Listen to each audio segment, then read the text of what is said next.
இதுல நிறைய நாள் நான் வீடியோ போட இல்லை.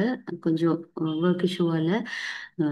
அப்போ வந்து 2025 எக்ஸாம் செய்ய போகிறவங்களுக்காக ஒரு மாடல் பேப்பர் ரிலீஸ் ஆகிக்குது. அந்த மாடல் பேப்பரில் எம்சிக்யூவை செஞ்சு அப்லோட் பண்ணுங்கன்னு சொல்லி நிறைய பேர் கேட்டீங்க. அதில் ஃபர்ஸ்ட் 30 கேள்வியை நான் இன்றைக்கி அப்லோட் பண்ணுவேன். அடுத்த 20 கேள்வி அடுத்த ரெக்கார்டிங்கில் அப்லோட் பண்ணுவேன். எம்சிக்யூவில் கேள்வி ஆன்சர் அப்படிங்கிறத தாண்டி, ஏன்னா சிலதில் வந்து ஒரு சரியான ஒரு தெளிவான விளக்கம் இல்லாத கேள்விகளும் இருக்குது. இது ஜஸ்ட் மாடல் பேப்பர் தான்.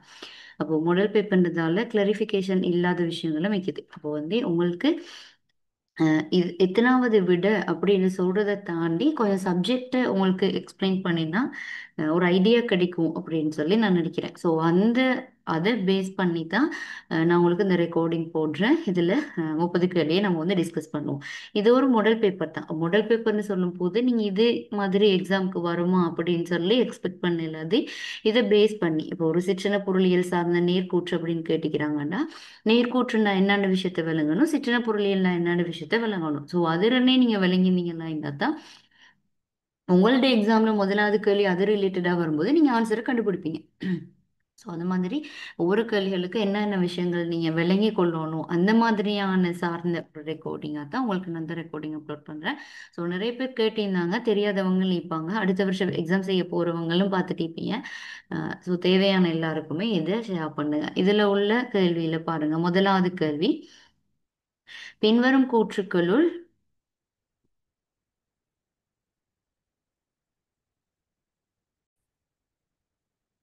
முதலாவது கேள்வியை பாருங்க. பின்வரும் கூற்றுக்களுள் சிற்றின பொருளியல் சார்ந்த நேர்கூற்று. சிற்றின பொருளியல்னு சொல்றது பொருளாதாரத்தை சிறிய பகுதிகளாக பிரிச்சு நாங்க ஒவ்வொரு பகுதியும் தனித்தனியாக ஆய்வு செய்யறது. உதாரணமா ஒரு பிரிவு ஒன்று அப்படிங்கறத பேஸ் பண்ணி மோஸ்ட்லி வாரதுதான் சிற்றின பொருளியல். நேர்கூற்றுன்னு சொல்றது நடந்து முடிந்தது, நடந்து கொண்டிருக்கின்ற விஷயங்கள், உண்மைத்தன்மையானதாக இருக்கலாம், நிரூபிக்கப்பட்டவைகளாக இருக்கலாம். இந்த மாதிரியான விஷயங்கள் நேர்கூற்றுக்குள்ள வரும். ஸோ முதலாவது விடையை பாருங்க. நுகர்வோர் வருமானத்திற்கும் இழிவு பண்டத்தின் கேள்விக்கும் இடையில் எதிர்க்கணிய தொடர்பு காணப்படுது. அப்போ நுகர்வோர் வருமானம் கூடும் போது இழிவு பண்டம் வாங்குறத நாங்கள் என்ன செய்வோம், குறைப்போம். அப்போ இது ஒரு நேர்கூற்று, சிற்றின பொருளியல் சம்பந்தமானது. நுகர்வோர் ஒருவரை பத்தி தான் சொல்லிக்கிறாங்க. அப்போ இந்த நுகர்வோர் வருமானம் கூடும் போது இழிவு பண்டத்துக்கான கேள்வியை குறைப்பாங்க. அப்போ நான் இது மைக்ரோ எக்கனாமிக்ல தான் நாங்கள் படிக்கிறோம். ஸோ இது சிற்றின பொருளியல் எனக்கு. பண நிரம்பலுக்கும் வட்டி வீதத்திற்கும் இடையில் எதிர்க்கணிய தொடர்பு காணப்படுது. பண நிரம்பல் வட்டி வீதம்ங்கிறது ஒரு நீண்ட காலத்தோட சம்மந்தப்பட்டது. ஸோ அது வந்து பேரின பொருளியலோட சம்மந்தப்பட்டது. ஸோ சிற்றின பொருளியலுக்கு நம்ம கொண்டு வர இல்லாது. அதே மாதிரி பொருளாதார வளர்ச்சி வேலையின்மைக்கு இடையில் எதிர்க்கணிய தொடர்பு, இதுவும் சிற்றின பொருளியலில் பேரின பொருளியல் சார்ந்த எண்ணக்கரு. வறுமை வீதத்தை குறைப்பதற்கு பணவீக்க வீதத்தை 5 வீதத்தை விட குறைவாக குறைக்க வேண்டும். இதுவும் ஒரு பேரின பொருளியல் சார்ந்தது. மனித அபிவிருத்தியை அடைய வேண்டுமாயின் வறுமையை ஒழிக்க வேண்டும். இது ஒரு ஒப்பீனியன், அப்படித்தானே, கருத்தை வெளிப்படுத்துறது நியம கூற்றுகள். அப்ப சிற்றின பொருளியல்னா என்ன அப்படிங்கிறது விளங்கணும், பேரின பொருளியல்னா என்ன அப்படிங்கிறது விளங்கணும், நேர்கூற்றுனா என்னன்றது விளங்கணும், நியம கூற்றுனா என்னன்னு விளங்கணும். அப்ப இந்த 4 விஷயமும் விளங்கிச்சாக இருந்தால் உங்களோட பேப்பர்ல வர ஃபர்ஸ்ட் கேள்வியை நீங்க லேசா ஆன்சர் கொடுப்பீங்க. இப்போ சிற்றின பொருளியல்னா என்ன, ஒன்றை பேஸ் பண்ணி வாரது. பேரின பொருளியல்ங்கிறது ஒட்டுமொத்தமாக வாரது. நேர்கூற்றுன்னு சொல்றது நடந்து முடிந்த, நடந்து கொண்டிருக்கின்ற உண்மையான, அதே மாதிரி நிரூபிக்கப்பட்டவைகளை வெளிப்படுத்துறது. நியமக்கூற்றுங்கிறது எதிர்காலத்துக்கான ஒரு ஒப்பீனியனை சொல்றது, இப்படி இருக்க வேண்டும், இப்படி செய்ய வேண்டும், இந்த மாதிரி சொல்றது நியமக்கூற்று.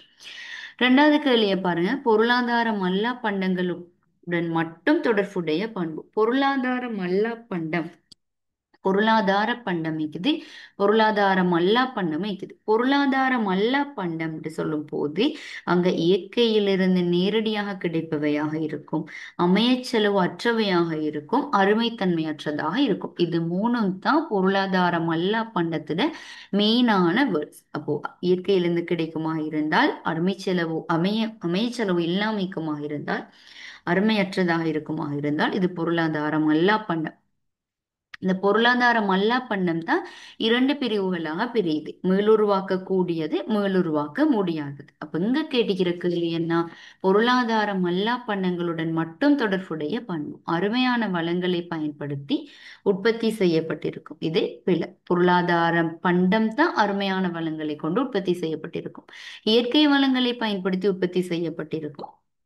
எந்த வளத்துக்குமே நாங்க என்ன செய்றோம், இயற்கை வளங்களை பயன்படுத்துறோம். அப்படித்தானே? இயற்கையிலிருந்து கிடைக்கக்கூடிய வளங்களை பயன்படுத்துறோம். அப்ப பொருளாதாரம் அல்லா பண்டம்னு சொல்லும் போது இயற்கையில் இருந்து கிடைக்கக்கூடியது. இயற்கை வளங்களை பயன்படுத்தி உற்பத்தி செய்யப்படுறது இல்ல, இயற்கையிலிருந்து கிடைக்கிறது. மீளுருவாக்கத்தக்க வளங்களை மட்டும் பயன்படுத்தி உற்பத்தி செய்யப்பட்டிருக்கும் இல்ல.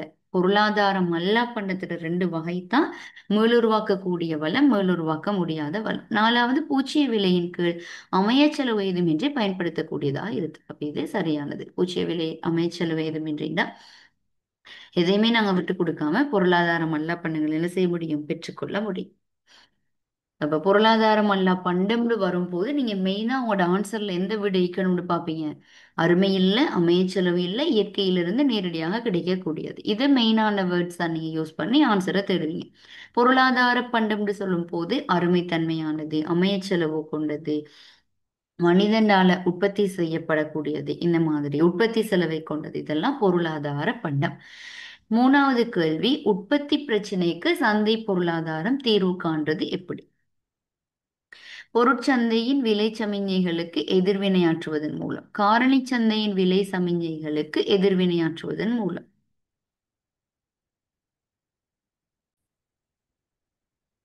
பாருங்க, உற்பத்தி பிரச்சனைக்கு சந்தை பொருளாதாரம் எவ்வாறு தீர்வு காணுது? உற்பத்தி பிரச்சனை என்று சொல்லும் போது எதை எந்த அளவுக்கு உற்பத்தி செய்யறது, எவ்வாறு உற்பத்தி செய்யறது, யாருக்காக உற்பத்தி செய்யறது, இந்த மூணுமே உற்பத்தியில தான் வருது. சோ இந்த சந்தை பொருளாதாரத்துல உற்பத்தி தொடர்பான பிரச்சனைன்னு சொல்லும் போது எந்த உற்பத்திக்காக நாங்க வளத்தை ஒதுக்குறது அப்படின்னு சம்பந்தமான பிரச்சனை. அப்ப எந்த பொருளுக்கு வளத்தை ஒதுக்கீடு செய்யறதுன்னு சொல்லும் போது என்ன சொல்லிக்கிறாங்கன்னு சொன்னா, பொருட்கள், சேவைகள், உற்பத்தி காரணிகளோட விலைகளை அடிப்படையாக கொண்டுதான் வளம் ஒதுக்கீடு செய்யப்படுது. அதாவது சந்தையில எப்படியான பொருளுக்கு மார்க்கெட் போய் கொண்டிருக்குது, எந்த மாதிரியான பொருளை நான் உற்பத்தி செய்யணுன்றதையும் பார்க்கணும். அதே மாதிரி காரணி சந்தையில விலை சமிஞ்ஞைகளையும் பார்க்கணும். சோ உற்பத்தி பிரச்சனைக்கு சந்தை பொருளாதாரம் எப்படி தீர்வு காணுதுன்னு சொன்னா, ஒப்பீட்டு ரீதியில எந்த பொருள் கூடிய லாபத்தை தருதோ அந்த பொருளை தெரிந்தெடுக்கிறதுக்கான தெரிந்தெடுத்து உற்பத்தி செய்யறதுக்கு தான் என்ன செய்யப்படுது, வளம் ஒதுக்கீடு செய்யப்படுது. அப்போ இங்க எந்த பொருளுக்கு நாங்க வளத்தை ஒதுக்குறோம் அப்படின்னு சொல்லி பார்க்கும் போது எக்யூரேட்டா காரணி சந்தையிட விலை சமிஞ்ஞைகளுக்கு எதிர்வினையாற்றுவதன் மூலம்னு சொல்லலாம்.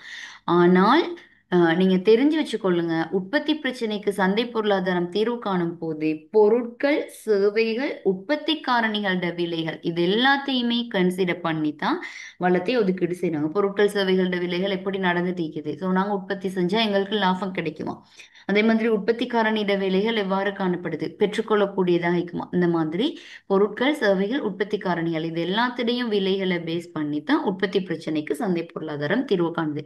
ஆனா இங்க ஒரு ஆன்சர் தான் நாங்க கொடுக்க முடியும் அப்படிங்கிறதால காரணி சந்தையிட விலை சமிஞ்ஞைகளுக்கு எதிர்வினையாற்றுவதன் மூலமாக உற்பத்தி பிரச்சனைக்கு சந்தை பொருளாதாரம் தீர்வு காணுது. அப்ப ஜென்ரலான விஷயங்கள் நான் சொல்லித்தரேன் உங்களுக்கு. பார்ட் டூக்கும் கேள்வி வரலாம். சோ சந்தை பொருளாதாரத்துல என்ன பொருளை எந்த அளவு உற்பத்தி செய்தல் அப்படிங்கிற பிரச்சனைக்கு ஃபர்ஸ்ட் பாயிண்டா நீங்க கட்டாயம் லாப நோக்க அடிப்படையில விலை பொறிமுறை மூலம் தீர்வு காணுது அப்படிங்கிற விஷயத்த சொல்லிடுவீங்க. ரெண்டாவது பாயிண்ட்ல ஒப்பீட்டு ரீதியில் எந்த பொருள் கூடிய நன்மையை தருமோ அல்லது எந்த பொருள் கூடிய லாபத்தை தருமோ அந்த பொருளை தெரிந்தெடுத்து உற்பத்தி செய்வாங்க. இந்த கூடிய லாபம் தரும் பொருள் எது என்பதை அறிந்து கொள்வதற்காக பொருட்கள், சேவைகளோட விலைகள் மற்றும் உற்பத்தி காரணிகளோட விலைகளை வழிகாட்டியாக எடுக்கிறாங்க. ஸோ உற்பத்தி பிரச்சனைக்கு தீர்வு காணும்னு சொல்லும் போது அது ஒரு பெரிய பரப்ப சொல்ல வருது. ஆனா இங்க எம்சிக்கு உண்டதால இந்த ஆன்சரை நாங்க எடுக்கிறோம். சமூக நலனை உச்சப்படுத்தலுக்கு எதிர்வினையாற்றுவதன் மூலம் இல்ல. உற்பத்தி பிரச்சனை சந்தை பொருளாதாரம்னு சொல்லும் போது அவங்க தனியார் நலனை கன்சிடர் பண்றாங்க. பூரண வேலை வாய்ப்பை உருவாக்குவதற்கு எதிர்வினையாற்றுவதன் மூலம் அதுவும் இல்ல. அரசாங்கத்தால் ஒழுங்குபடுத்தப்பட்ட விலை பொறிமுறைக்கு எதிர்வினையாற்றுவதன் மூலம் அரசாங்கம் இன்க்ளூட் ஆகுறது மத்திய திட்டமிடல் பொருளாதாரத்தில். சோ மூணாவதுக்கு பொருத்தமான விட இரண்டாவது. நாலாவது கேள்வியை பாருங்க. உணவையையும் ஆடையையும் உற்பத்தி செய்யும் ஒரு பொருளாதாரத்தை உற்பத்தியல் தகவு வலையின் மீதுள்ள ஒரு உற்பத்தி சேர்க்கை வலையின் உள்ளே இடம்பெயர்வதற்கு எதுவாக அமையக்கூடிய காரணி. இப்ப நீங்க கேள்வியை வாசிக்கும் போது உங்களுக்கு விளங்கும்.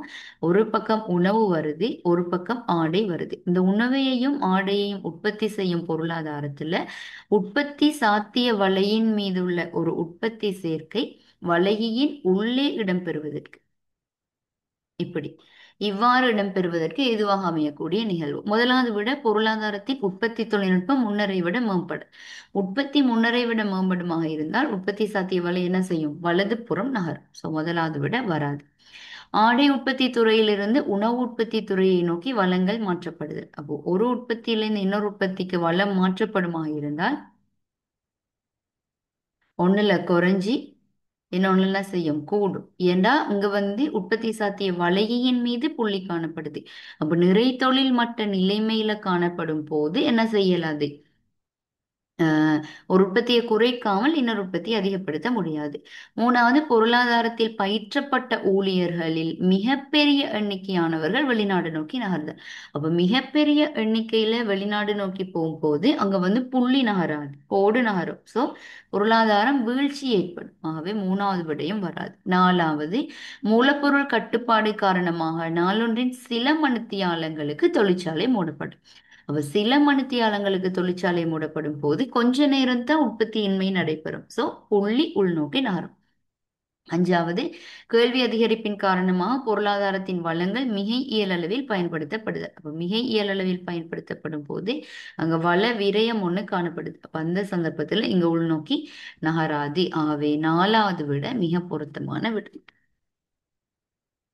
அஞ்சாவது கேள்வியை பாருங்க. சந்தை கேள்வி வலையில் இடப்புறம் நகர காரணமாக அமைவது. சந்தை கேள்வி வலையில் இடப்புறம் நகர.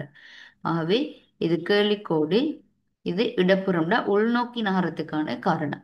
கருதப்படும் பொருளின் விலை அதிகரித்தல். நல்லா ஞாபகம் வைங்க. கருதப்படும் பொருள்ட மாற்றம் நடைபெறும் போது அது கேள்வியாக இருக்கலாம், நிரம்பலாக இருக்கலாம், புள்ளி தான் நகரும். பாருங்க, கேள்விக்கோடு பிடிக்குதுன்னு சொன்னா இங்க இருக்குது ஒரு புள்ளி.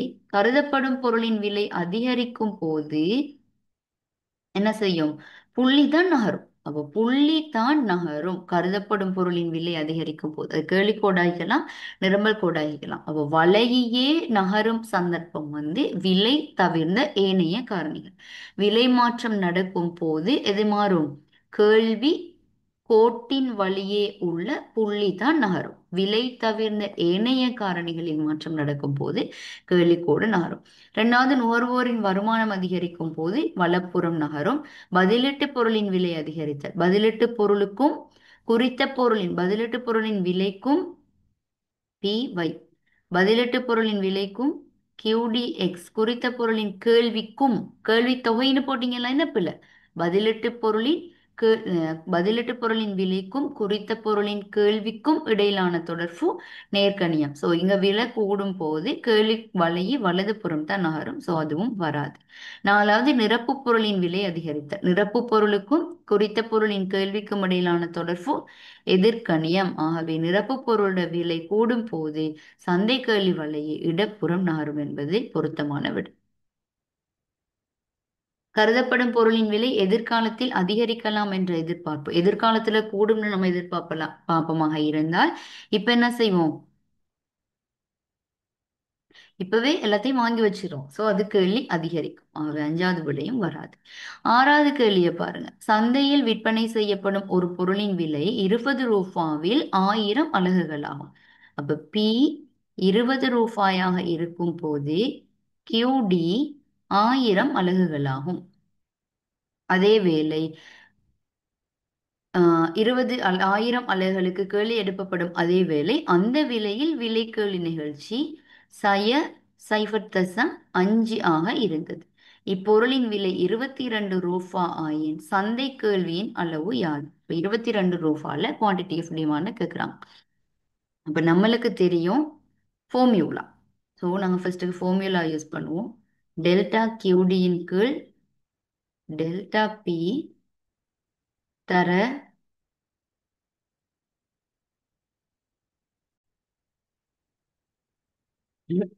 பாருங்க, டெல்டா கியூடியின் கீழ் டெல்டா பி தர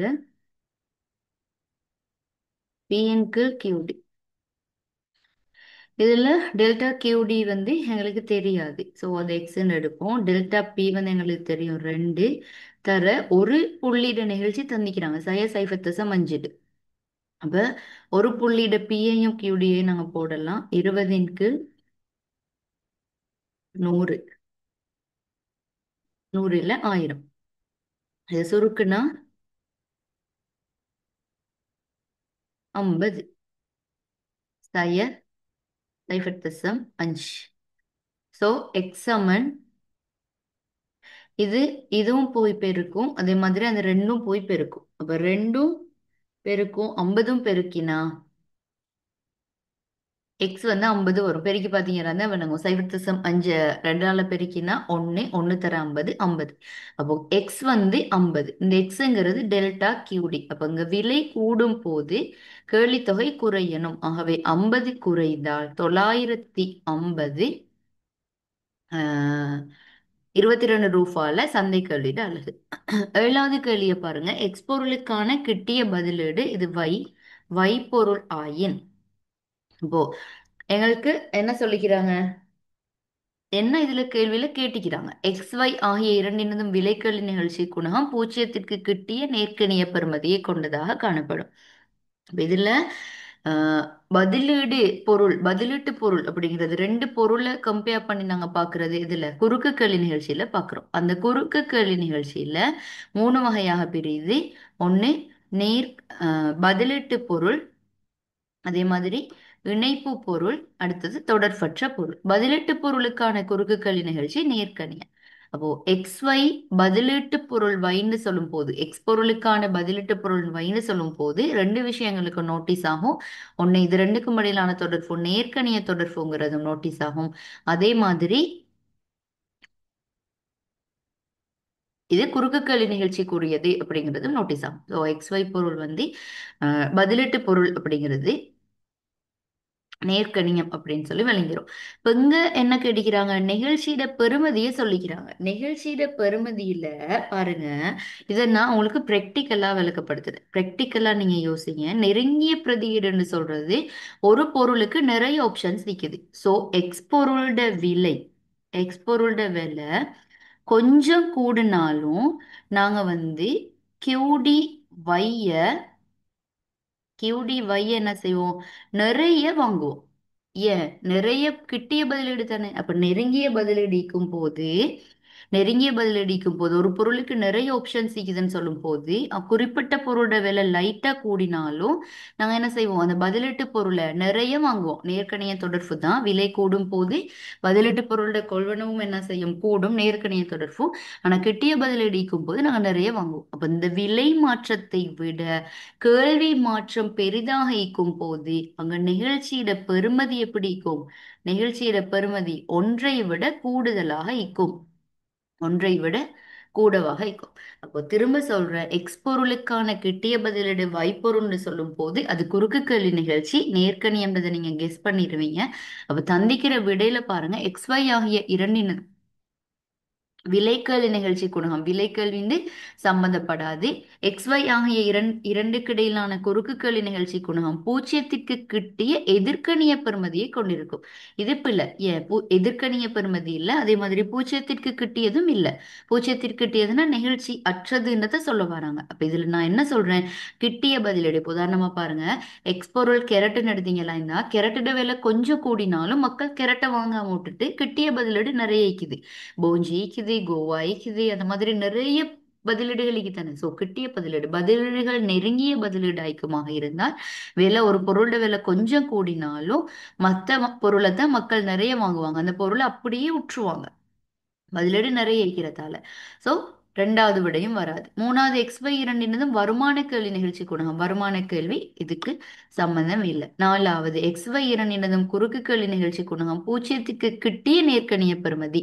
பூஜ்ஜியத்திற்கு கிட்டியே இல்லை, ஒன்றை விட கூட. சோ நாலாவது விடையும் வராது. அஞ்சாவது விட எக்ஸ் ஒய் ஆகிய இரண்டிற்கு இடையிலான குறுக்கு கேள்வி நிகழ்ச்சி குணகம் ஒன்றை விட கூடிய நேர்க்கணிய பெறுமதி.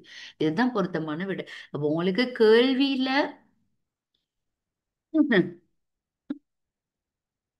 கேள்வியை நீங்க வாசிக்கிறீங்க, விடைய சரியான முறையில் ஐடென்டிஃபை பண்ண டிஃப்ரெண்ட் ஆகிதுன்னு சொன்னா ப்ராக்டிக்கலா யோசிங்க. நீங்க எல்லா விஷயத்தையும் நான் பாடமாக்கி வச்சுக்கிறேன், அதையே கொண்டு போய் தான் ஆன்சரை தேடணும் அப்படின்னு யோசிங்கன்னா கஷ்டம்.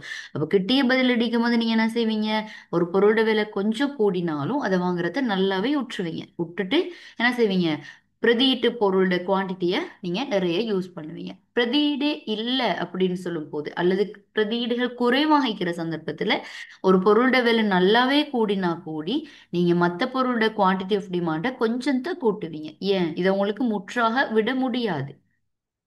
என பிரதியீடுகள் குறைவு. அப்ப பிரதியீடுகள் கூட வாய்க்கும் போது எப்படியான சூழ்நிலை ஏற்படும், பிரதியீடு குறையும் போது எப்படியான சூழ்நிலை ஏற்படும்ங்கிறத நீங்க பிராக்டிக்கலா யோசிச்சு விளங்கி வச்சுக்கிட்டீங்கன்னா இந்த மாதிரி கேள்வி வர சந்தர்ப்பத்துல உங்களுக்கு ஆன்சர் கொடுக்கறது லேசாயிருக்கும். எட்டாவது கேள்வியை பாருங்க. சந்தை நிரம்பல் வலையை நேர்க்கணிய சாய்வினை கொண்டிருக்க பிரதானமான காரணம் ஆகுது. நேர்க்கணிய சாய்வு அப்படின்னு சொல்லும் போது இதுல கேட்கப்பட்டிருக்கிற என்னத்தை கேட்க வராங்கன்னு சொன்னா நிரம்பல் விதி தொழிற்படுவதற்கான காரணத்தை கேட்கிறாங்க. நிரம்பல் விதின்னு சொல்லும் போது அது நேர்க்கணிய தொடர்பு. இப்ப நிரம்பல் விதி தொழிற்படுவதற்கான காரணம் பிரதானமா ரெண்டு காரணம். ஒண்ணு விலை கூடுறதால லாபம் கூடி உற்பத்தியாளண்ட விருப்பம் கூடி நிரம்பல் கூடுறது. இது முதலாவது ரீசன். ரெண்டாவது ரீசன், உற்பத்தி கூடும் போது குறைந்து செல்லும் எல்லை விளைவு விதியால அமைய செலவு கூடும். ஏன்னா நாங்க உற்பத்தியை தொடர்ந்து அதிகரிச்சுட்டு போறோம். சோ அங்க அமைய செலவு எங்களுக்கு விட்டு கொடுக்குற செலவு கூடிட்டு போகுது. ஆகவே அமைய செலவு கூடுறதால எல்லை செலவும் கூடுது. இந்த எல்லை செலவை ஈடு செய்யறதுக்காக விலை அதிகரிக்கிறாங்க. அப்ப விலை கூடும் போது நிரம்பலும் ஒட்டோவா கூடும். இது ரெண்டும் நிரம்பல் விதி தொழிற்படுவதற்கான காரணம். நம்ம நிரம்பல் வலை நேர்க்கணிய சாய்வினை கொண்டிருப்பதற்கான காரணமும் அதுதான் வரப்போகுது. அதை பார்த்தீங்களா இருந்தால் வெளியீட்டை அதிகரிக்கும் போது அமைய செலவு அதிகரிக்கும். இதையும் நாங்கள் ஏற்றுக்கொள்ளலாம். அமைய செலவு வெளியீடு கூடும் போது அமைய செலவு கூடும். அமைய செலவு கூடுறதால தான் எல்லை செலவு கூடி உற்பத்தி என்ன செய்யுது. உம் அமைய செலவு கூடுறதால தான் எல்லை செலவு கூடுது. இந்த எல்லை செலவு ஈடு செய்யறதுக்காக விலையை கூட்டும் போதுதான் அங்க நிரம்பலும் கூடுது. ரெண்டாவது, மாறும் உள்ளீட்டை அதிகரிக்கும் போது சராசரி வினைத்திறன் குறைவடைதல். மாறும் உள்ளீட்டை கூட்டும் போது சராசரி வினைத்திறன் குறைவடைதல் வராது. வெளியீட்டை அதிகரிக்கும் போது எல்லை செலவு அதிகரிப்பதா இதுவும் வரும். மாறும் உள்ளீடுகளை அதிகரிக்கும் போது எல்லை செலவுகளை அதிகரிப்பதா, மாறும் உள்ளீடுகளை அதிகரிக்கும் போது இல்லை. நாங்க வெளியீட்டை தொடர்ந்து அதிகரிச்சுட்டு போகும்போது தான் எங்களுக்கு என்ன செய்யுது, எல்லை செலவு அதிகரிக்குது. ஆகவே நாலாவது வராது. அஞ்சாவது, தொழில்நுட்ப முன்னேற்றம் ஏற்பட்டு உற்பத்தி செலவு குறையும் போது அதுவும் வராது. ஆகவே இங்க முதலாவது விடையையும் மூணாவது விடையும் நாங்க எடுக்கலாம். ஆனா எல்லை செலவு கூடும் போது தானே நாங்க எல்லை செலவு ஈடு செய்யறதுக்கு விலை அதிகரிக்கிறோம்.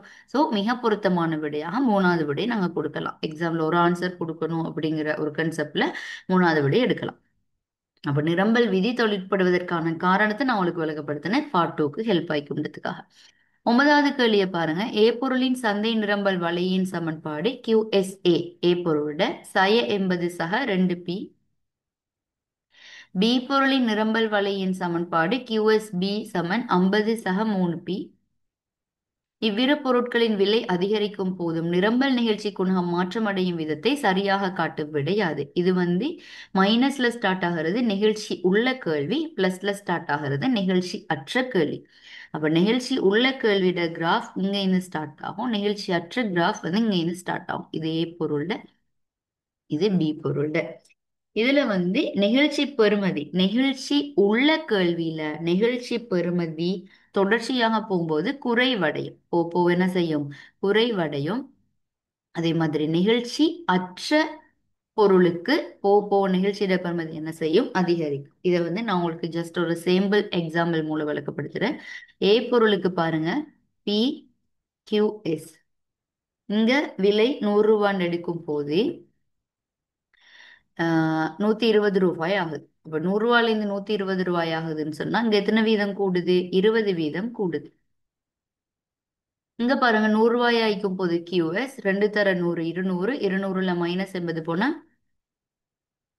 120. அதே மாதிரி 120ன்னா 2 தர 120 240, 240ல 80 கழிச்சா 160.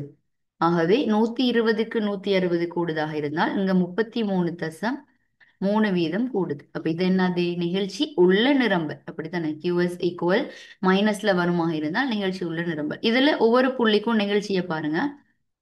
டெல்டா QS 40, டெல்டா P 20 தர P இன் கீழ் QS 100ன் கீழ் 120. இங்க இது சுருக்குனீங்களாக இருந்தா 5, இங்க சுருக்குனீங்களாக இருந்தால் 24, 4ஆல சுருக்குனா 40, 40, 6, 24. அப்ப 10ன் கீழ் 6ண்டா 6 1 6, 6 6 36, 1.66 வரப்போகுது. அதே மாதிரி பி புள்ளிக்கு பாருங்க, டெல்டா கியூஎஸ் 40, டெல்டா பி 20, தர 120, 160. பியின் கீழ் கியூஎஸ் 120ன் கீழ் 160. இதையும் சுருக்குனீங்கன்னா 2, இதை சுருக்குனா 80, 0 0 வெட்டுப்பட்ட 4ஆல சுருக்குனா நான் 3 12, நான் 2 8 சமன் 1.5. அப்போ ஃபர்ஸ்ட் புள்ளியிட நிகழ்ச்சி 1.66, ரெண்டாவது புள்ளியிட நிகழ்ச்சி 1.5. ஸோ நிகழ்ச்சி உள்ள நிரம்பலுக்கு நிகழ்ச்சியிட பெறுமதி போப்போ என்ன செய்யும்? குறைவடைந்து கொண்டு செல்லும். நிகழ்ச்சியிட பெறுமதி போப்போ குறைவடைந்து கொண்டு செல்லும். நிகழ்ச்சி அற்ற கேள்விக்கு கியூஎஸ் சமன் 50 சக 3p. இதே பிக்கு விலையை போட்டீங்களா இருந்தால் விலை 100 ரூபாயிலிருந்து 120 ரூபாய் ஆகுது. இங்க 20% அதிகரிப்புன்னு இப்படி 100 ரூபாய இங்கு போட்டிகளாக இருந்தால் 3 தர 100 300, 300 பிளஸ் 150 350. அதே மாதிரி 120 போட்டா 120 தர 3 360, 360 தர 50, 360 சக 50 410. அப்ப இங்க 350ல இருந்து 410 இது எப்படி அதிகரிப்புன்னு பாக்குறது உங்களுக்கு சில பேருக்கு தெரியாமிக்கலாம். 350 ரூபாய்க்கு, சாரி 350 குவான்டிட்டி ஆஃப் சப்ளைக்கு 60 இன்க்ரீஸ் ஆகுதாக இருந்தால் தர 100க்கு எவ்வளவு இன்க்ரீஸ் ஆகுது? இப்படிதான் வீதம் பாக்குறது. இந்த சைபரும் வெட்டுப்பட்டா 5ஆல சுருக்கினா I2 10, 5ஆல சுருக்கினா I5 20, I7 35.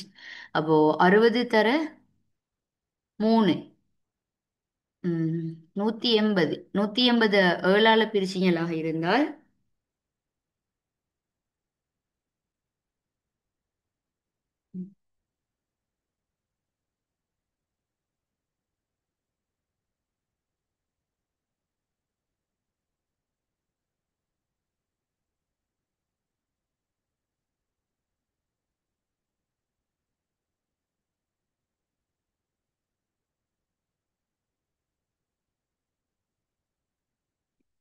இதுல சரியா பாருங்க. பாத்தீங்களா இந்த 60 தர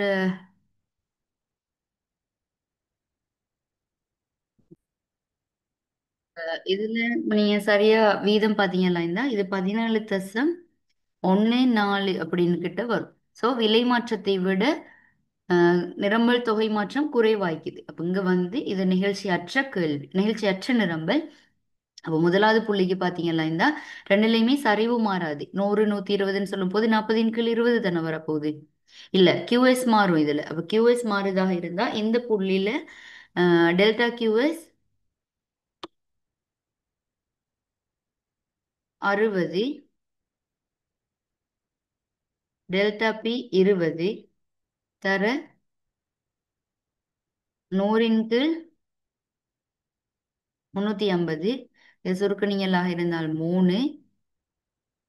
அதே மாதிரி இந்த சைஃபர் வெட்டுப்படும். 5ஆல சுருக்குனா I7 35, I2 10.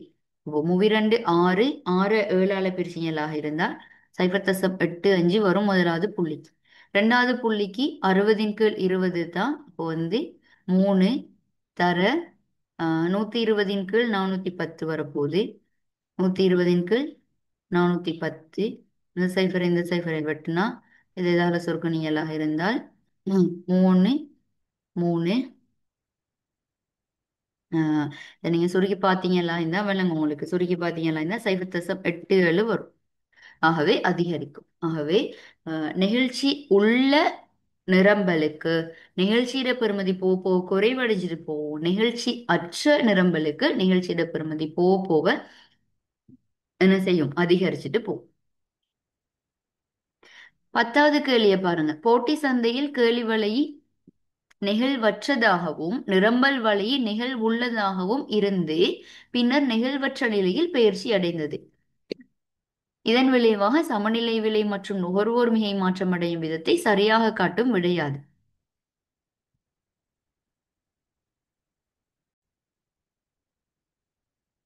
பாருங்க இதை நம்ம சிம்பிளா ஒரு கிராஃப் கீறி பார்ப்போம். போட்டி சந்தையில் கேள்வி நிகழ்வற்றதாகவும் நிரம்பல் வழி நிகழ்வுள்ளதாகவும். இப்ப நிகழ்வற்ற கேள்விக்கோடு இப்படி வரும். நிகழ்வுள்ள கேள்விக்கோடு இப்படி வரும். அப்ப நிகழ்வற்றதாகவும் இவ்வாறு காணப்படும். நிரம்பல் வழி நிகழ்வுள்ளதாகவும் இப்படி இருக்குது. இங்க சமநிலை விலை சமநிலை தொகை பின்னர் நெகிழ்வற்ற நிலைக்கு பெயர்ச்சி அடையும். சோ நெகிழ்வற்ற நிலைக்கு பெயர்ச்சி அடையும் போது இங்க சமநிலை விலை குறையுது, சமநிலை தொகை கூடுது. இப்ப சமநிலை விலை குறையும் போது இங்க நுகர்வோர் மிகை என்ன செய்யும்? அதிகரிக்கும். ஆகவே நுகர்வோர் மிகை உயரும், சமநிலை விலை குறையும். இப்ப எல்லாத்தையுமே நீங்க என்ன செய்யணும்? எப்படியான கேள்வி தராங்க? இப்ப எம்சிக்யூல உங்களுக்கு எக்ஸாம்ல தர போற டைம் வந்து 2 ஹவர்ஸ். ஸோ 2 ஹவர்ஸ்ங்கிறது வந்து எக்கனாமிக்கு உங்களுக்கு கூட தான் டைம். அட்லீஸ்ட் ஒரு 15 நிமிஷமாவது மிஞ்சும். இப்ப அந்த மாதிரி உள்ளதுல நீங்க வந்து இத டக் டக்குன்னு செஞ்சுட்டு போகணும்னு யோசிக்காம சிம்பிளா கிராஃப் கீறி பார்க்கலும்.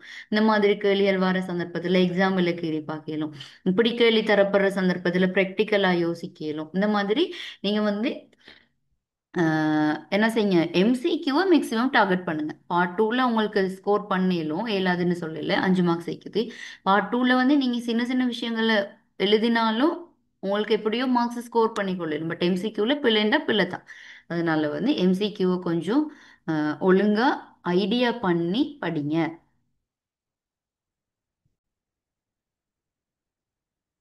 பாருங்க 11வது கேள்வி. போட்டி சந்தையில் விற்கப்படும் ஒரு பொருளுக்கான பதிலீட்டு பொருளின் விலை குறைவடையும் போது அப்பொருள் உற்பத்தி செலவு குறைவடைந்தது. இதுல என்ன நடக்கும்னு கேட்டுக்கிறாங்க. அப்ப இதையும் நம்ம ஒரு கிராஃப்ல பார்ப்போம். இது கேள்வி கோடு, இது நிரம்பல் கோடு, இது சமநிலை விலை, இது சமநிலை தொகை. பதிலீட்டு பொருளோட விலை குறையும் போது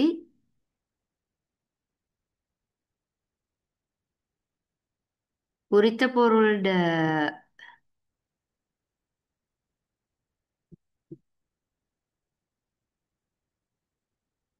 கேள்வியும் குறையும்.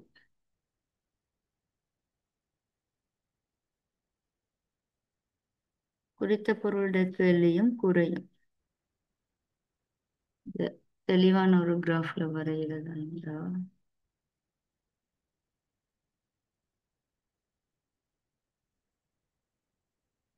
கோடு, நிரம்பல் கோடு, சமநிலை விலை சமநிலை தொகை. பதிலீட்டு பொருளோட விலை குறையும் போது குறித்த பொருளோட கேள்வி என்ன செய்யும்? குறையும்.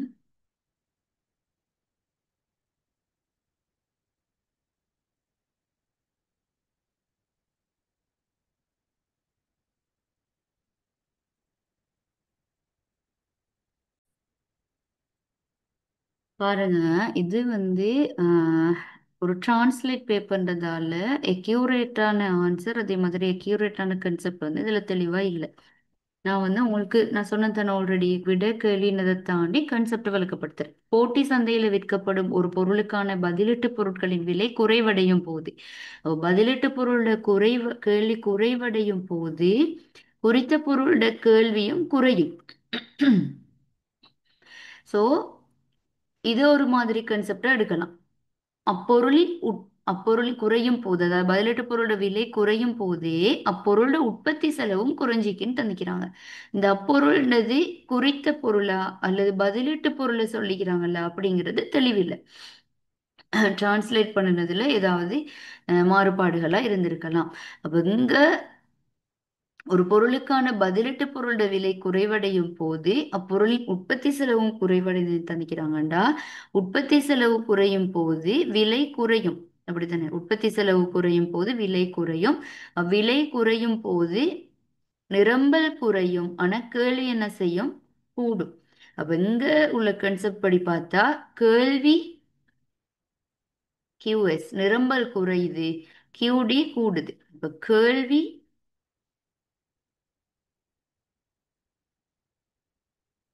கூடுது, நிரம்பல் குறையுது. ஆகவே அந்த அடிப்படையில பார்க்கும்போது சமநிலை விலை கூடுது, சமநிலை தொகையும் கூடுது.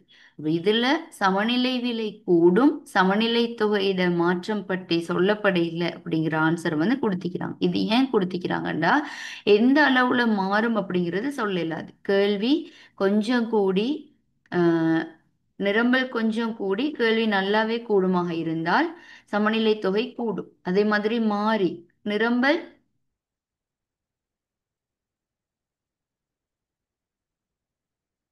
நிரம்பல் நல்லாவே கூடி கேள்வி கொஞ்சம் தான் கூடுமாக இருந்தால் சமநிலை தொகை குறையும். அப்ப அந்த ஒரு கன்செப்டை பேஸ் பண்ணி சமநிலை விலை கட்டாயம் கூடும், சமநிலை தொகை மாற்றம் நிச்சயமற்றது அப்படிங்கிற விடையை கொடுத்திக்கிறாங்க. இதுல இன்னொரு கன்செப்ட் படியும் எடுக்கலாம்.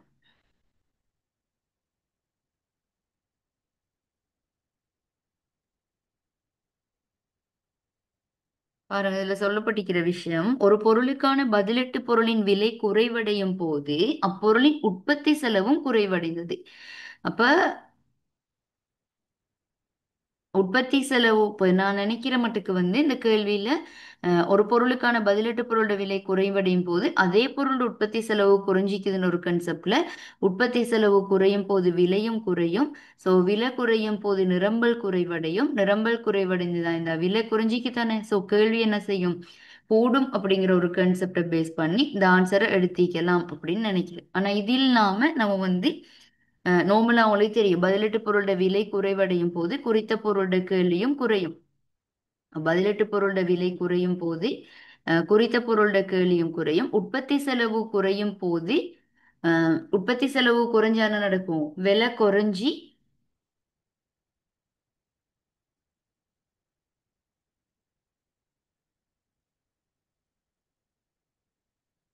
பதிலீட்டு பொருளோட விலை குறையும் போது குறித்த பொருளோட கேள்வி குறையும். அதே மாதிரி உற்பத்தி செலவு குறையும் போது விலை குறையறதால நிரம்பலும் குறையும். அப்ப இப்படி ஒரு கன்செப்ட்ல வரையும் போது இந்த விலை மாற்றம் நடைபெறல, தொகையில ஒரு மாற்றம் நடைபெறுது அப்படின்னு சொல்லி சொல்லலாம். ஸோ நாங்க வந்து இந்த கேள்வியில நீங்க ஆன்சரை ஃபைன் பண்றதை தாண்டி உங்களுக்குரிய கன்செப்டை விளங்குங்க. கேள்வியில் எப்படி தாராங்களோ அதை பேஸ் பண்ணி நீங்க அந்த வரைஃபை வரைஞ்சி ஆன்சரை கண்டுபிடிக்க தெரியணும். உற்பத்தி செலவு குறைஞ்சால் விலை குறையும், விலை குறையும் போது நிரம்பலும் குறையும். பதிலீட்டு பொருளோட விலை குறையும் போது குறித்த பொருளோட கேள்வியும் குறையும். ஆனா இங்க ஒரு பொருளுக்கான பதிலீட்டு பொருள் தந்து அப்பொருளுக்கான உற்பத்தி செலவு தந்து ஒரு கேள்வி வந்து தெளிவில்லாத முறையில போடப்பட்டிருக்கிறதா எனக்கு விளங்குது. இது டிரான்ஸ்லேட் பிள்ளையாக கூட இருக்கலாம். ஸோ தந்திக்கிற கேள்வியை வச்சு நீங்க வந்து வெள்ளங்கி எடுக்க ட்ரை பண்ணுங்க. இந்த கேள்வியில இந்த கொடுக்கப்பட்ட ஸ்கீம்ட அடிப்படையில பார்க்கும்போது இவங்க எதை எடுத்திக்கிறாங்கன்னு சொன்னா உற்பத்தி பொருளோட உற்பத்தி செலவு குறையும் போது விலையும் குறையுது, விலை குறையறதால நிரம்பல் குறைவடையுது, கேள்வி கூடுது. கேள்வி கூடுது. ஆகவே நிரம்பல் குறைஞ்சி கேள்வி கூடுமாக இருந்தால் அங்க சமநிலை விலை கட்டாயம் அதிகரிக்கும், சமநிலை தொகை மாற்றம் நிச்சயமற்றதை விட கொடுக்கப்பட்டிருக்குது. இது வந்து உங்களுக்கு ஒரு ஃபைனல் எக்ஸாமுக்குரிய ப்ரிப்பரேஷனை தாண்டி தவிர இந்த கேள்வி உங்களுக்கு ஃபைனல் எக்ஸாமுக்கு வரும் அப்படிங்கிறது இல்லை. ஸோ கன்செப்ட் விளங்கிச்சாக இருந்தால் நீங்கள் எந்த மாதிரியான கேள்வி வந்தாலும் செஞ்சு கொள்வீங்க. ஸோ எப்படி நீங்கள் வரையணும், எதை எடுக்கணும் அப்படிங்கிற விஷயத்த விளங்கிக் கொள்ளுங்க.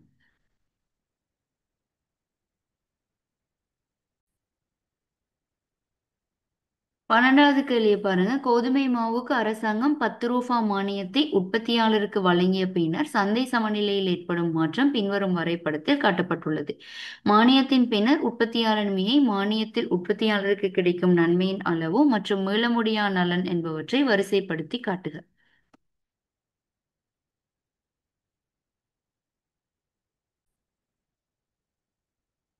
இதுல உற்பத்தியாளர் மிகை கேட்டிக்குது. அப்ப 10 ரூபா மானியம் விதித்தா வரியாக இருக்கலாம், மானியமாக இருக்கலாம். நீங்க ஞாபகம் வைங்க, புதிய சமநிலை விலை எப்பயுமே நுகர்வோட விலையாகத்தான் இருக்கும். நுகர்வோட விலை இப்ப 40 ரூபாயாக இருந்த அந்த 35 ரூபாயாக இருக்குதுன்னா நுகர்வோருக்கு கிடைச்ச மானியத்தின் அளவு 5 ரூபா.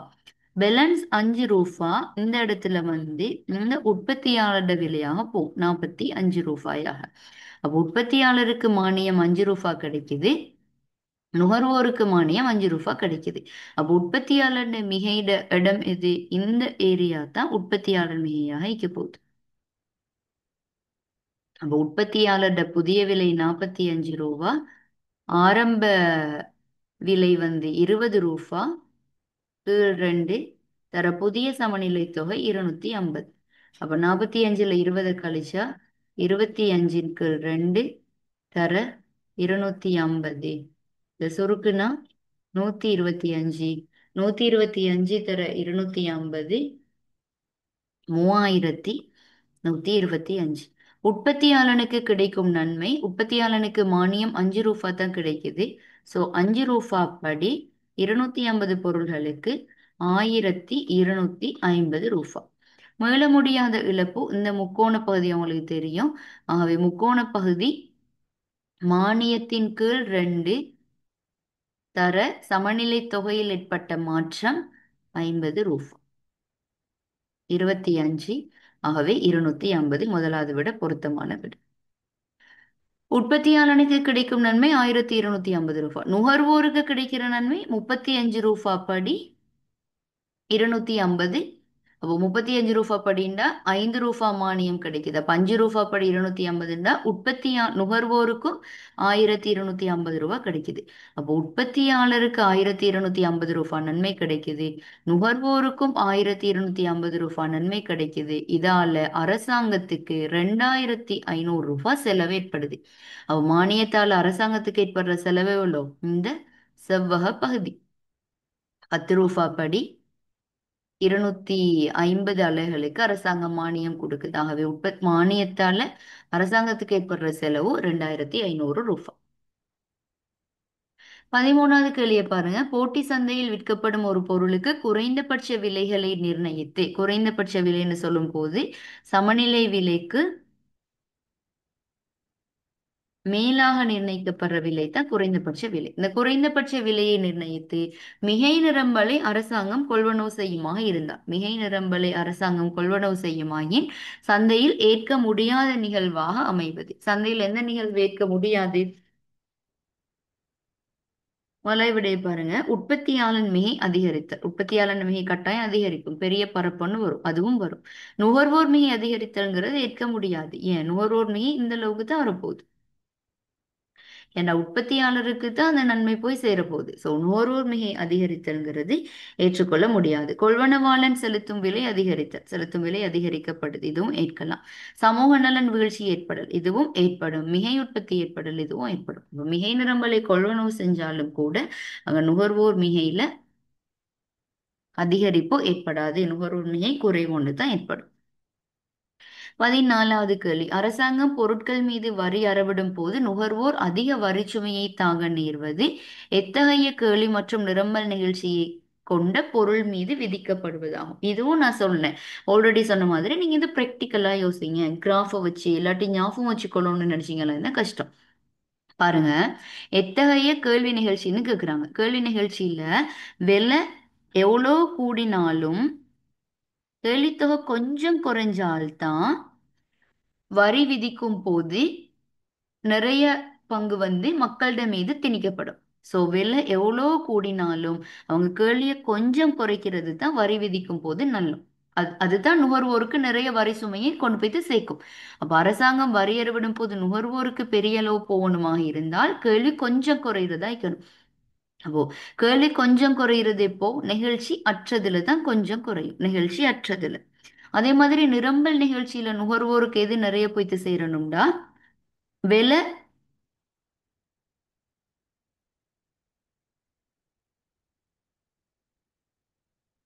விலை கொஞ்சம் கூடினாலும் உற்பத்தி நிறைய கூடுமாக இருந்தால்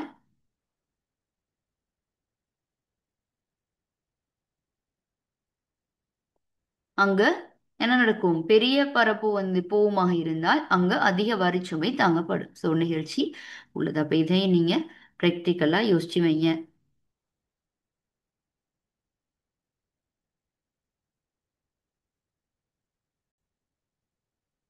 இல்லாட்டி நீங்க டக்குன்னு ஒரு கிராஃபை கீறி பார்க்கலாம், நுகர்வோருக்கு பெரிய அளவு வரிச்சுமை எங்க வருதுன்னு சொல்லி. இப்ப நிகழ்ச்சி உள்ள நிரம்பல்னு சொல்லும் போது நிரம்பல் கோடுங்க இந்த ஸ்டார்ட் ஆகும். ஸோ கிராஃப் இப்படி வரப்போகுது. இந்த சமநிலை விலை சமநிலை தொகை வரி விதிக்கும் போது இங்க புதிய சமநிலை விலை. ஸோ பெரிய பரப்பை வந்து யாரு தாங்குறது? நுகர்வோர் தாங்குவாங்க.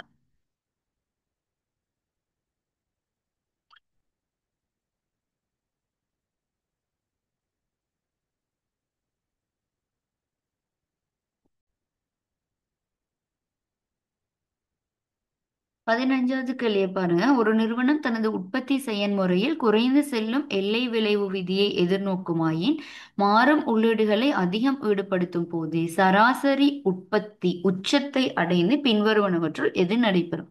அப்ப சராசரி உற்பத்தி உச்சத்தை அடையும் போது எவரேஜ் ப்ராடக்ட் சராசரி உற்பத்தி உச்சத்தை அடையும் போது மார்ஜினல் ப்ராடக்ட் என்ன செய்யும்? அதை வெட்டி செல்லுவதாக இருக்கும். அதே மாதிரி கொஸ்டில் பார்க்கும் போது எவரேஜ் கொஸ்ட் வந்து என்ன செய்யும்? கீழேருந்து மேலே போகும். எம்சிக்கு இவ்வாறு வரும். மார்ஜினல் கொஸ்ட்க்கு இதுதான் கிராஃப். ஸோ மாறும் உள்ளீட்டை நாங்கள் அதிகம் ஈடுபடுத்தும் போது சராசரி உற்பத்தி உச்சத்தை அடையும் போது என்ன நடக்கும்? எல்லை செலவு இழிவு புள்ளியை அடையும். எல்லை செலவு இழிவு புள்ளி அடையாது. அப்ப இது பிழை. சராசரி மாறும் செலவு வீழ்ச்சி அடையும். இல்ல உற்பத்தியை நாங்க அதாவது சராசரி உற்பத்தி உச்சத்தை அடைஞ்சதுக்கு பிறகு சராசரி உற்பத்தி குறைய தொடங்குது. அப்ப சராசரி உற்பத்தி குறைய தொடங்கும் போது செலவு என்ன செய்யும்? கூடும். உற்பத்தி குறைதாக இருந்தால் செலவு கூடும். ஸோ சராசரி மாறும் செலவு வீழ்ச்சி அடையுங்கிறதும் பிள்ளை. எல்லை உற்பத்தி அதிகரிக்கும். எல்லை உற்பத்தி அதிகரிக்குங்கிறதும் பிள்ளை. எல்லை உற்பத்தியும் வீழ்ச்சி அடையும். ஸோ அதுவும் பிள்ளை. சராசரி எல்லை செலவு சராசரி மாறும் செலவும் அதிகரிக்கும். எல்லை செலவும் சராசரி மாறும் செலவும் அதிகரிக்குங்கிறது சரி. ஸோ 4வது விட சரி. இதுலயும் உங்களுக்கு ஒரு கன்ஃபியூஸ் வரும் எப்படின்னா இதுல கேட்டிக்குது என்னது? சராசரி உற்பத்தி உச்சத்தை அடைந்து பின்வருவனவற்றில் எது நடைபெறும்? இப்ப சராசரி உற்பத்தி உச்சத்தை அடைஞ்சதுக்கு பிறகு குறைவடைந்து தான் செல்லும். அப்போ உற்பத்தி குறைவடைந்து செல்லும் போது என்ன நடக்கும்ன்ற கன்செப்ட் தான் இது. எல்லை செலவும் கூடும், சராசரி மாறும் செலவும் கூடும். இது ஏசிக்கு வாய்ந்தா இது ஏபிசிக்கு வரும். ஸோ சராசரி மாறும் செலவும் கூட போகுது. அப்போ அந்த இதுல சில சில அந்த டிரான்ஸ்லேட் மிஸ்டேக்களால வந்த விளப்பம் இல்லாத ஸ்ட்ரக்சர் தான் இது. இப்போ நீங்க வந்து கன்செப்டை விளங்கிக் கொள்ளுங்க. பேப்பரை நீங்க ப்ரிப்பேர் பண்றதை விட இந்த பேப்பர் பேஸ் பண்ணின கன்செப்ட்ல இருந்து உங்களுக்கு கேள்விகள் வரலாம். ஸோ அதை நீங்க விளங்கி எடுத்தீங்களா இருந்தா சரி. 16வது கேள்வியை பாருங்க. ஒரு உற்பத்தி நிறுவனத்தின் செலவுகள் பற்றிய தரவுகள் பின்வரும் அட்டவணையில் தரப்பட்டுள்ளது. இதுல மொத்த செலவு தந்திக்கிறாங்க, எல்லை செலவு தந்திக்கிறாங்க. இது கேள்வி நிறைய வந்திக்குது. மேபி அவங்களுக்கும் வரலாம். வெளியீட்டு அலகு 1 2 3 4ன்னு தந்திக்கிறாங்க. மொத்த செலவு 200 230 280 275. எல்லை செலவு 50ன்னு தந்திக்கிறாங்க. அப்போ உங்களுக்கு தெரியும் டெல்டா டிசியின் கீழ் டெல்டா கியூ தான் எம்சி. ஸோ இந்த எம்சி 50ஆக இருந்தால் இந்த இடத்துல உள்ள டெல்டா டிசி தான் எம்சி ஆய்க்க போகுது. ஸோ இந்த இடத்துல 50 வருமாக இருந்தால் வெளியீட்டு அலகு 0ஆக இருக்கும் போது உள்ள டோட்டல் செலவு எங்களுக்கு 150 வந்திக்க போகுது. அப்போ 150 வெளியீடே இல்லாத சந்தர்ப்பத்துல உள்ள மொத்த செலவுங்கிறது எஃப்சி மட்டும்தான். அப்படித்தானே? எஃப்சி மட்டும்தான். ஏன்னா அங்க வேரியபிள் காஸ்ட் போறதுக்கு சான்சஸ் இல்லை. 150. அப்ப எல்லா இடத்துலயுமே 150 அலகு வேரியபிள் காஸ்ட்ங்கிறது மாறாது. 150 தான் வேரியபிள் இந்த ஃபிக்ஸ்ட் காஸ்ட். நிலையான செலவு மாறாது. அப்ப 2வது வெளியீட்டுல சராசரி மாறும் செலவு கட்டிக்கிறாங்க. அப்ப 2வது வெளியீட்டுல மொத்த செலவு 230ஆக இருந்தால் பிக்ஸ்ட் காஸ்ட் 150ஆக இருந்தால் வேரியபிள் காஸ்ட் வந்து எங்களுக்கு எத்தனை வரப்போகுது? 80 வரப்போகுது. அப்ப சராசரி மாறும் செலவோட சமன்பாடு என்ன? ஏவிசி சமன் டிவிசியின் கீழ் கியூ. அப்ப டிவிசி 80, கியூ வந்து 2. 80 2ஆல பிரிச்சா 40.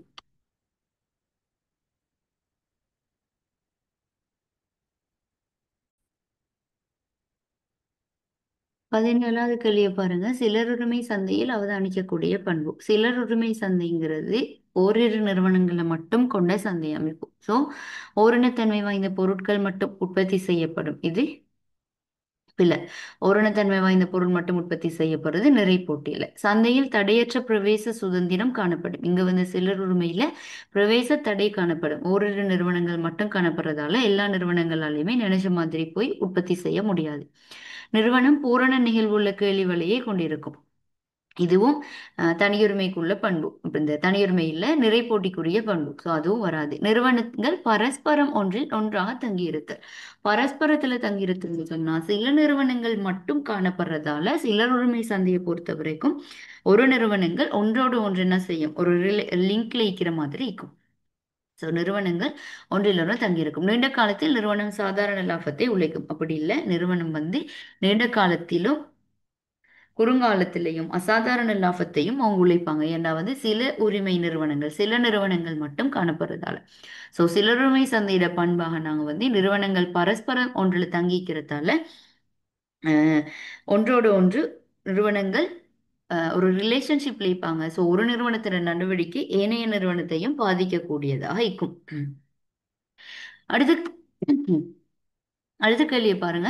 நிறைபோட்டி கைத்தொழிலில் உள்ள ஒரு நிறுவனம் குறுங்காலத்தில் பின்வரும் நிலைமையை எதிர்கொள்கின்றது. வெளியீடு 5000, சந்தை விலை ரூபாய் தந்திக்கிறாங்க. மொத்த நிலையான செலவு 10,000, மொத்த செலவு 40,000.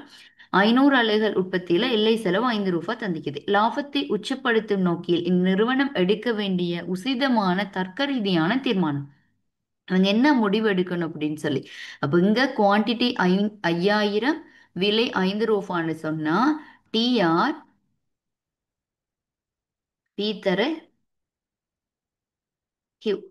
அப்ப விலை ரூபா, குவான்டிட்டி 5000 அலகுகள், 5 தர 5000, 25,000 மொத்த வருமானம். இந்த மொத்த வருமானத்துல மொத்த நிலையான செலவு 10,000. ஆகவே நிலையான செலவு 10,000 இருந்தால் மொத்த செலவு 40,000ல மொத்த மாறும் செலவு 30,000 வரப்போகுது. ஸோ கிடைக்கிற வருமானத்தில் எங்களுக்கு மாறும் செலவை கூடி ஈடு செய்ய முடியாததால நிறுவனம் எடுக்க வேண்டிய முடிவு சந்தையை விட்டு வெளியேற வேண்டும். ஆகவே வெளியீட்டின் அளவை குறைத்து உற்பத்தியில் ஈடுபடுத்தல் இல்லை, பொருளின் விலை அதிகரித்தல். நிறைப்போட்டியை பொறுத்த வரைக்கும் விலையில் எந்த விதமான மாற்றமும் செய்ய முடியாது. வெளியீட்டின் அளவை அதிகரித்தல். நிறுவனம் கைத்தொழிலில் இருந்து வெளியேற. ஏன்னா மாறும் செலவு கூட அவங்களால ஈடு செய்ய முடிய இல்லை அப்படிங்கிற சந்தர்ப்பத்துல அவங்க என்ன செய்ய முடியாது, கைத்தொழிலில் இருந்து வெளியேறியே ஆக வேண்டிய நிலை உருவாகும். 19வது கேள்வி. ஒரு பொருளாதாரத்துடன் தொடர்புடைய பேரின பொருளியல் தரவுகள் கீழே தரப்பட்டுள்ளன. சகல இலக்கங்களும் மில்லியன்லையும் சொல்லப்பட்டிருக்குது. மேற்படி தங்க மொத்த உள்நாட்டு மூலதனமாக்கம் 800. மொத்த உள்நாட்டு மூலதனமாக்கம்ங்கிறது ஐ. இந்த ஐ ரெண்டா பிரியுது. மொத்த உள்நாட்டு நிலையான மூலதனமாக்கம், அடுத்தது இருப்புக்களின் மாற்றம், அடுத்தது மூணாவது ஒன்று அதுல இன்க்ளூட் ஆகுது.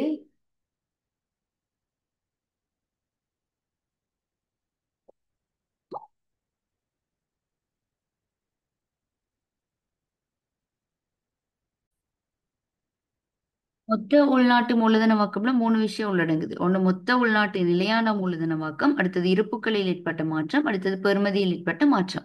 நிறைய பேர் வந்து இந்த வேர்ட் கன்ஃபியூஷன்ல விளங்கி கொடுதில்ல. மொத்த உள்நாட்டு மூலதனமாக்கம்ங்கிறது ஐ தான். இதுல மொத்த உள்நாட்டு நிலையானன்ற ஒரு வேர்டு ஒன்று ஹெட் ஆகுமாக இருந்தால் அது வந்து ஐல உள்ள ஒரு பிரிவு. தனியார் நுகர்வு செலவு சி, நிலையான மூலதன நுகர்வுங்கிறது நம்ம வளமையா கழிக்கிறது, மூலதன நுகர்வு கழிப்போம். அரசாங்கத்தின் நுகர்வு செலவு ஜி. இது பொருட்கள் சேவைகள் மீதான வரி இல்ல, பொருட்கள் சேவைகள் மீதான தேறிய வரி. தேறிய வரி இது தேறிய ஏற்றுமதி -500 தந்திக்குது. மேற்படி தரவுகளின் அடிப்படையில் இப்பொருளாதாரத்தின் மொத்த உள்நாட்டு உற்பத்தியின் பெறுமதி. மொத்த உள்நாட்டு உற்பத்தியோட பெறுமதி C plus I plus G plus NX. C 1200, I 800, G 2400, NX -500. இவ்வளத்தையும் கூட்டினா 1200, 800, 2000.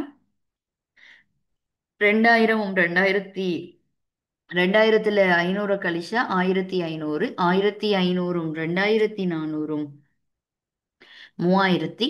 900. ஆகவே மொத்த உள்நாட்டு உற்பத்தியிட பெறுமதி C plus I plus G plus nx.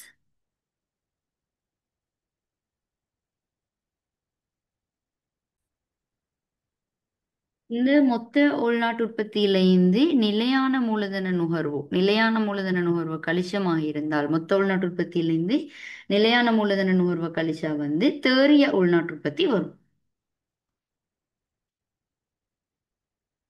தேறிய உள்நாட்டு உற்பத்தி. அப்போ வந்து இது தேசிய கணக்கீடு. இதுல ஃபார்முலாஸ் கொஞ்சம் நீங்க பாடமாக்கி வச்சா தான் லேசு. 20வது, பின்வரும் கூற்றுக்களில் மொத்த தேசிய சேமிப்பை காட்டும் சரியான கூற்று. மொத்த தேசிய சேமிப்புக்கு பாருங்க 3 வகையான ஃபார்முலா இருக்குது. மொத்த தேசிய சேமிப்புக்கு 3 வகையான ஃபார்முலா இருக்குது.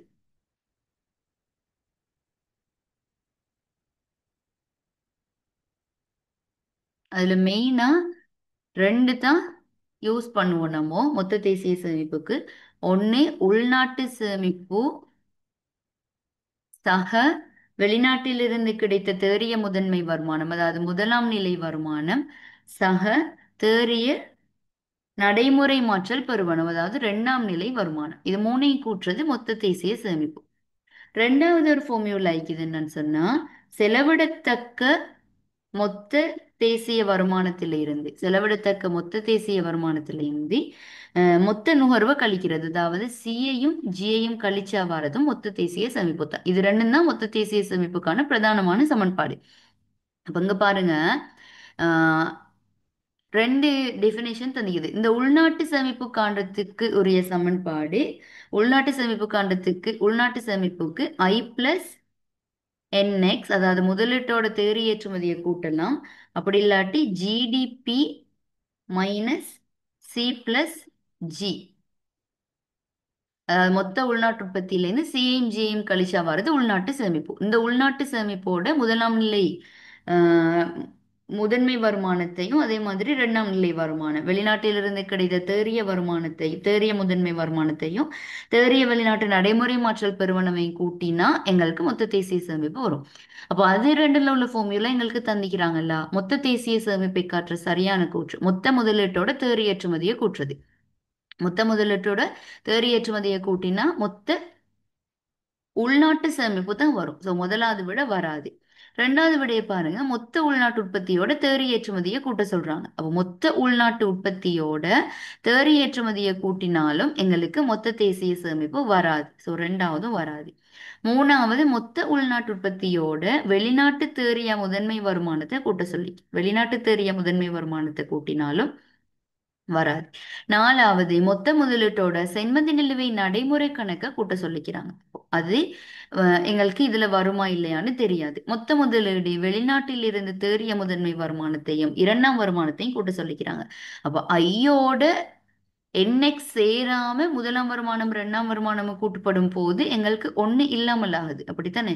இந்த என்எக்ஸ் வந்து இல்லாமல் ஆகுது. ஸோ அஞ்சாவதும் வராது.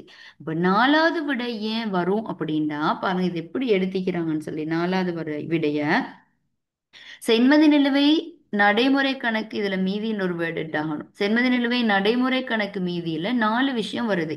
ஒண்ணு பொருள் கணக்கு, சேவை கணக்கு மீதி. இந்த பொருள் கணக்கு, சேவை கணக்கு மீதி எக்ஸ் மைனஸ் எம். அடுத்தது முதலாம் வருமானமும் எட் ஆகுது. முதலாம் நிலை வருமானமும் இரண்டாம் நிலை வருமானமும் எட் ஆகுது.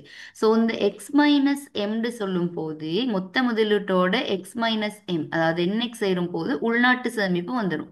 அந்த உள்நாட்டு சேமிப்போட முதலாம் நிலை வருமானம் இரண்டாம் நிலை வருமானம், அதாவது வெளிநாட்டிலிருந்து கிடைத்த தேறிய முதன்மை வருமானத்தையும் தேறிய வெளிநாட்டு நடைமுறை மாற்றல் பெறுவனவையும் கூட்டும் போது எங்களுக்கு மொத்த தேசிய சேமிப்பு வந்துடும். அப்போ எவ்வளோ நுணுக்கமான கேள்வி எடுத்துக்குது. அப்போ ஒரு பாடம் மட்டும் விளங்கினா போதாது உங்களுக்கு.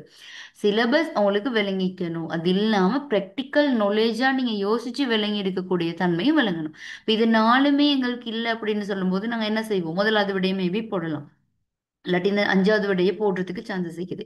ஸோ சென்மதி நிலுவை நடைமுறை கணக்கு மீதின்னு சொல்லும் போது அங்க பொருட்சேவை கணக்கு மீதியும் வருது, முதலாம் வெளிநாட்டிலிருந்து கிடைத்த தேறிய முதன்மை வருமானமும் வருது, அதே மாதிரி தேறிய நடைமுறை மாற்றல் பெறுவனவும் வருது. அது அவ்வளோ வரும்போது இந்த எக்ஸ் மைனஸ் எம் சேரும் போது மொத்த முதலீட்டோட என்எக்ஸ் சேரும் போது உள்நாட்டு சேமிப்பு வருது. அந்த உள்நாட்டு சேமிப்போட இது ரெண்டையும் கூட்டும் போது எங்களுக்கு மொத்த தேசிய சேமிப்பு வருது. அப்ப கேள்விகள் நுணுக்கமான முறையில எடுத்துக்கிறாங்க. அப்ப இது நீங்க யோசிச்சு விளங்கி எடுக்க வேண்டிய ஒரு விஷயம்.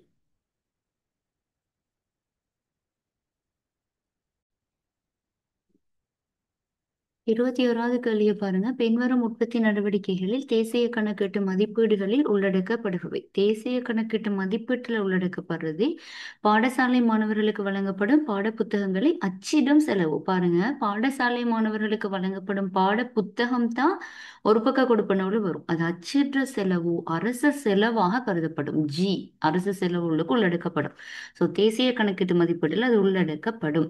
காடுகளில் தேன் உற்பத்தி அதிகரிப்பு, இது இயற்கையிலிருந்து கிடைக்கிறது. ஸோ தேசிய கணிப்பீட்டில் உள்ளடக்கப்படாது.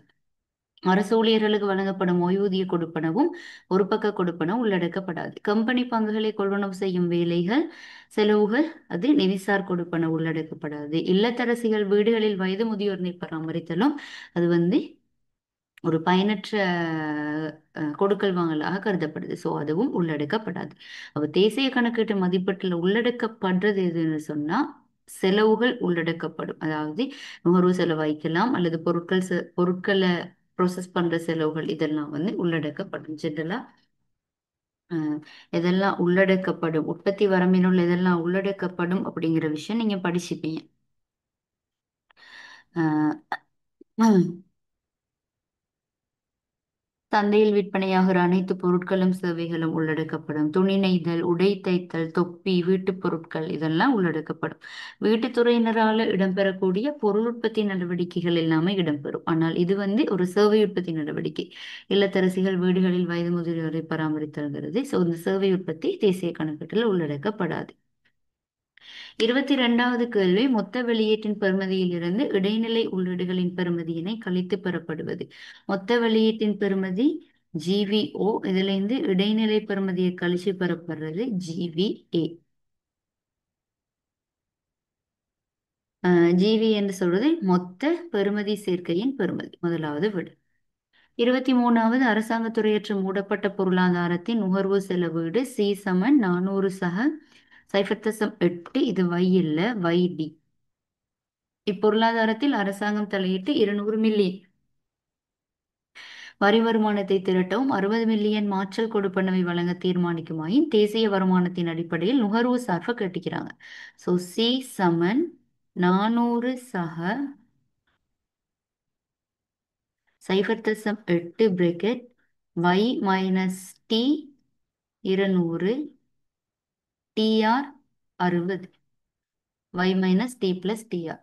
ஸோ 400 சக 0.8 பிரேக்கெட்ல y மைனஸ் 200ல் 60 போனா 140 சமன் 400 சக 0.8 y, இது சய 0.8 140ஆல பெருக்கினா 112 வரும். 112. ஆகவே 400ல் 112 கழிச்சா 288 சக 0.8 வை வரப்போகுது. 24வது கேள்வி, எல்லை நுகர்வு நாட்டம் எம்பிசி 0.8. மூடப்பட்ட பொருளாதாரத்தின் சாத்திய வெளியீட்டு மட்டம் 10,000, உண்மையான வெளியீட்டு மட்டம் 8,000. உண்மையா வந்திக்கிற அவுட்புட் 8,000, ஆனா நாங்க எதிர்பார்த்தது 10,000. ஸோ சாத்திய வெளியீட்டு மட்டத்தை அடைய வேண்டுமாயின் அதற்கு மிக பொருத்தமான நடவடிக்கை அது. எப்படி கேட்கிற சந்தர்ப்பத்தில் நீங்க விடைய ஃபர்ஸ்ட்டுக்கு பார்க்கணும். எதெல்லாம் மெயினா சொல்லிக்கிறாங்க, அரச கொள்வனவையும் வரியையும் சொல்லிக்கிறாங்க. அப்ப எங்களுக்கு இங்க தெரியுது டெல்டா ஒய் சமன் ரெண்டு விஷயம் சொல்லிக்குது. ஒன்னு கே டி தர டெல்டா டீயை பத்தியும் சொல்லிக்கிறாங்க. டெல்டா ஒய் சமன் கே ஜி தர டெல்டா ஜியை பத்தியும் சொல்லிக்கிறாங்க. கே டீண்டா டீட பெருக்கி தெரியும் உங்களுக்கு, எம்பிசியின் கீழ் எம்பிஎஸ் மைனஸ் எம்பிசியின் கீழ் MPS minus MPC 0.8 minus MPS 0.2. ஆகவே 4. அப்ப இங்க நாங்க அடைஞ்சு கொள்ளணும் எத்தனை, 10,000, சாரி 2,000 அடைஞ்சு கொள்ளணும். ஆனா இங்க அதை வச்சு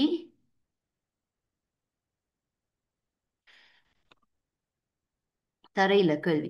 இவங்க கேள்வியில எப்படி போட்டிக்கிறாங்கண்டா பாருங்க, இப்படி எடுத்திக்கிறாங்க. அதாவது அரச கொள்வனவையும் ஆஹ், இதையும் சேர்த்து எடுத்திக்கிறாங்க, வரியையும் சேர்த்து.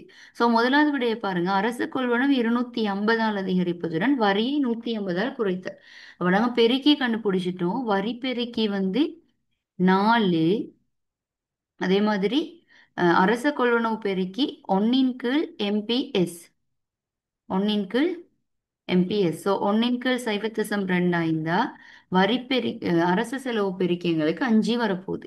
அப்ப அரச கொள்வனவு 5ஆல் அதிகரிச்சா 5 தர 250, 1250 வரப்போகுது. அரச வரியை 150ஆல குறைச்சா 150 தர 4, 600 வரப்போகுது. அப்ப 1250ம் 600ம் 1850 தான் டோட்டல் வரும். பட் எங்களுக்கு எவ்வளவு தேவை? 2000 தேவை. டெல்டா வை எங்களுக்கு 2000 இருக்குது. அப்ப முதலாவது விடையில எங்களுக்கு 2000 கிடைக்காது. ரெண்டாவது விடையில பாருங்க, அரசாங்க கொள்வனவுகளை 240 அதிகரிப்பதுடன். அப்ப 5 தர 240, 5 தர 240 1200, வரி 200 தர வரி பெருக்கி 4. அப்ப 200 தர 4 800. ஆகவே 1200 அரச கொள்வனவு கூட்டி வரிய 800ஆல குறைக்கும் போது எங்களுக்கு மொத்தமா டெல்டா வைல உள்ள 2000 கிடைச்சது. ஸோ ரெண்டாவது விட பொருத்தமான விட. அப்ப இதெல்லாம் வந்து கொஞ்சம் டிஃப்ரெண்டா நீங்க யோசிச்சு விளங்கி இருக்க வேண்டிய கொஷின். ரெண்டையும் சேர்த்து போட்டிக்கிறாங்க. அப்ப பெருக்கிய ஃபர்ஸ்ட்டுக்கு நம்ம கண்டுபிடிக்கணும். அதுக்கு அடுத்த கட்டமா எதை அவங்க சொல்ல வராங்கன்ற விஷயத்தை விளங்கி அதை கொண்டுட்டு போவோம். 25வது கேள்வி, நிறைத்தொழில் மட்ட வெளியீட்டு மட்டத்தில் உள்ள ஒரு பொருளாதாரத்தின் மொத்த கேள்வி வலப்புறமாக இடம்பெறுமா? இது நார்மலாவே அஹ், நிறைத்தொழில் மட்ட வெளியீட்டில் உள்ள ஒரு பொருளாதாரத்தின் மொத்த கேள்வி வலப்புறம் நகரும் போது என்ன நடக்கும்? ஸோ கேள்வி வலப்புறம் நகரும் ஆயிருந்தா மெய்மொத்த உள்நாட்டு உற்பத்தி அதிகரிப்படுது. இதுல பாருங்க இப்படி. அதாவது நிறைத்தொழில் மட்டம்னு சொன்னா நிரம்பல் இவ்வாறு மாறாமைக்கிற சந்தர்ப்பத்தில் நிறைத்தொழில் மட்டத்தில் இருக்கும் போது மொத்த கேள்வி அதிகரிக்குமாக இருந்தால், அல்லது நேர நம்ம எடுத்தோம்னு சொன்னாலும் மொத்த கேள்வி அதிகரிக்குமாக இருந்தால் அங்க விலை மட்டமும் கூடி உற்பத்தி மட்டமும் என்ன செய்யும்? கூடும். சோ மெய்மொத்த உள்நாட்டு உற்பத்தி அதிகரிப்பதுடன் விலைமட்ட வீழ்ச்சி அடையும் பிள்ளை, மெய்மொத்த உள்நாட்டு உற்பத்தி நிலையாக இருப்பதுடன் விலைமட்டம் வீழ்ச்சி அடையும் பிள்ளை, மெய்மொத்த உள்நாட்டு உற்பத்தி குறைவடைவதுடன் விலைமட்டம் அதிகரிக்கும் பிள்ளை, மெய்மொத்த உள்நாட்டு உற்பத்தியும் விலைமட்டமும் அதிகரிக்கும், ரெண்டுமே அதிகரிக்கும். ஸோ நாலாவது விட சரியான விட. 26வது கேள்வியை பாருங்க, பணக்கேள்வியின் மீது எதிர்க்கணிய தொடர்பை கொண்டுள்ள பணக்கேள்வியை தீர்மானிக்கும் காரணம். அப்போ எதிர்க்கணிய தொடர்புன்னு சொல்றது வட்டி வீதம். வட்டி வீதத்தை வச்சு நாங்க படிக்கிறோம். உத்தேச நோக்க பணக்கேள்வி தெரியும். பணக்கேள்வியில 3 வகையானது: பாதுகாப்பு நோக்க பணக்கேள்வி, உத்தேச நோக்க பணக்கேள்வி, அடுத்தது கொடுக்கல் வாங்கல் நோக்க பணக்கேள்வி. அப்ப கொடுக்கல் வாங்கல் நோக்க பணக்கேள்வி, பாதுகாப்பு நோக்க பணக்கேள்வி எல்லாமே நேர்க்கணிய தொடர்பு உள்ளதா இருக்குது. ஆனா உத்தேச நோக்க பணக்கேள்வி மட்டும் எதிர்க்கணிய தொடர்பு கொண்டதாக இருக்குது. அப்ப அந்த உத்தேச நோக்க பணக்கேள்விங்கிறது வட்டி வீதத்தோட சம்மந்தப்படுது. எதிர்காலத்துல வட்டி வீதம் கூடும் எதிர்பார்த்து நிகழ்காலத்துல பணத்துக்கான கேள்வி நிகழ்காலத்துல வட்டி வீதம் குறைவாக இருந்தால் எதிர்காலத்துல கூடும் எதிர்பார்த்து பணத்துக்கான கேள்வி என்ன செய்வாங்க? கூட்டுவாங்க. சோ வட்டி வீதத்திற்கும் பணத்திற்கும் கேள்விக்கும் இடையில தொடர்பு எதிர்க்கணியம் எப்பைக்கும்னு சொன்னா உத்தேச நோக்க பண கேள்வி. மிச்ச எல்லா சந்தர்ப்பங்களுமே பணக்கேள்வியோட சம்மந்தப்படுதான்னு ஃபர்ஸ்ட்டுக்கு பார்க்கணும். ஒரு கேள்வி உங்களுக்கு தாராங்கன்னு சொன்னா அது ஃபர்ஸ்ட்டுக்கு அந்த கேள்வி ரிலேட்டடான சப்ஜெக்டோட லிங்க் ஆகுதான்னு பார்க்கணும். அதுக்கப்புறம் சப்ஜெக்ட் வைஸா நீங்க யோசிப்பீங்க, அதுக்கப்புறம் ப்ராக்டிக்கல் வைஸா யோசிப்பீங்க. இந்த மாதிரி சின்ன சின்ன விஷயங்கள் நீங்க வந்து ரிலேட்டட் பண்ணி பார்த்தீங்கன்னாலே உங்களுக்கு மிச்சமே லேஸ் ஆயிக்கும் எக்ஸாம் செய்யறது. 27வது கேள்வியை பாருங்க, பின்வரும் விடைகளில் M2B பண நிரம்பலில் உள்ளடக்கப்படாத விடயத்தை தெரிவு செய்த கூற்று. M2Bல உள்ளடக்கப்படுற விஷயங்கள், அதோட formula M2 plus DST, NRFC plus RT, FC, PU. டிஎஸ்டின்னு சொல்றது time saving deposit non residence foreign currency. ஆர்டின்ற residential deposit foreign currency bank unit, வெளிநாட்டு அழகுல உள்ள ரெசிடென்ஸ் பீப்புள். இந்த M2 உள்ளுக்கு எதெல்லாம் உள்ளடக்குதுன்னு சொன்னா M1 plus DST time saving deposit மக்களோட உள்ளடக்குது. இந்த M1 உள்ளுக்கு சிபி கரன்சி ஆஃப் பீப்புள்ளையும் டிமாண்ட் டிபாசிட்டும் உள்ளடக்கப்படுது. ஸோ M2Bல உள்ளடக்கப்படாதது பொதுமக்களிடம் புழக்க பணம், பொதுமக்கள் பெயரில் உள்ள வணிக வங்கியின் கேள்விப்புகள் உள்ளடக்கப்படுது. ஸோ முதலாவது உள்ளடக்கப்படும். இரண்டாவது பொதுமக்களின் பெயரில் வணிக வங்கியில் உள்ள சேமிப்பு கேள்வி வைப்புகள், இதுவும் உள்ளடக்கப்படும். பொதுமக்கள் பெயரில் வணிக வங்கியில் உள்ள தவணை வைப்புகள் சேமிப்பு வைப்புகள், இதுவும் உள்ளடக்கப்படும். வணிக வங்கியிடம் புழக்கப்பணம் மற்றும் வணிக வங்கியின் பெயரில் உள்ள மத்திய வங்கியின் ஒதுக்குகள், இந்த மத்திய வங்கியின் ஒதுக்கு உள்ளடக்கப்படாது. ஸோ 27வதுக்கு 4வது விட வணிக வங்கியில் உள்ள வதியாதோர் வெளிநாட்டு செலாவணி கணக்கு, நான் ரெசிடென்ஸ் பீப்புள், ரெசிடென்ஸ் பீப்புள் இதெல்லாமே உள்ளடக்கப்படும். ஸோ உங்களுக்கு ஃபார்முலா பாடமாக இருந்தால் லேசா நீங்க என்ன செய்யலாம், கேள்விக்கு விட எழுதணும். உங்களுக்கு ஃபார்முலா சிலதுக்கு நீங்க கட்டாயம் ஃபார்முலா உள்ள விஷயங்களை நீங்க பாடமாக்கியே தான் ஆகணும். அது இல்லாம தியரி அப்ப நான் மேல விளக்கப்படுத்தின மாதிரி நிகழ்ச்சி சம்பந்தமான கேள்விகள் எல்லாமே பிராக்டிக்கலா யோசிச்சு நீங்க விளங்கி வச்சீங்களா தான் உங்களுக்கு செய்யறது லேஸ். 28வது கேள்வி, பண நிரம்பல் 1000 ரூபாவாகவும் M1000, விலைமட்டம் 10ஆகவும் V10, பெயரளவு மொத்த உள்நாட்டு உற்பத்தி 5000ஆகவும், அப்ப MV equal PT. M1000, V தெரியாது, விலைமட்டம் 10 தந்துக்கிறாங்க, பெயரளவு மொத்த உள்நாட்டு உற்பத்தி 5ன்னு தந்துக்கிறாங்க. ஸோ இந்த பியையும் டியையும் சேர்த்தது தான் பெயரளவு மொத்த உள்நாட்டு உற்பத்தி. அப்ப இந்த பியும் டியும் சேர்த்து எங்களுக்கு மொத்தமாவே 5000ன்னு தந்துட்டாங்க. அப்ப பி 10ஆக இருந்தால் எங்களுக்கு டி எத்தனை ஆயிக்க போகுது, 500 ஆயிக்க போகுது. இந்த டி 500ங்கிறது மெய் மொத்த உள்நாட்டு உற்பத்தி, மெய் மொத்த உள்நாட்டு உற்பத்தி. ஸோ உங்க கேட்டுக்கிற கேள்வி பணத்தின் சுற்றோட்ட வேகமும் மெய் மொத்த உள்நாட்டு உற்பத்தியும் கேட்டுக்கிறாங்க. பணத்தின் சுற்றோட்ட வேகம் 500, மெய் மொத்த மெய் மொத்த உள்நாட்டு உற்பத்தி 500, பணத்தின் சுற்றோட்ட வேகம் கேட்டுக்கிறாங்க. அப்போ பிஎம் டிஎம் சேர்ந்து 5000ஆக இருந்தால் M1000ஆக இருந்தால் 1000 1000ஆக இருந்தால் V வந்து 5. ஆகவே 2வது விட சரியான விட. 29வது கேள்வி, பொருளாதாரத்தின் உயர்வலு பணம் அதிகரிப்பதற்கு செல்வாக்கு செலுத்தும் ஒரு காரணி. உயர்வலு பணம்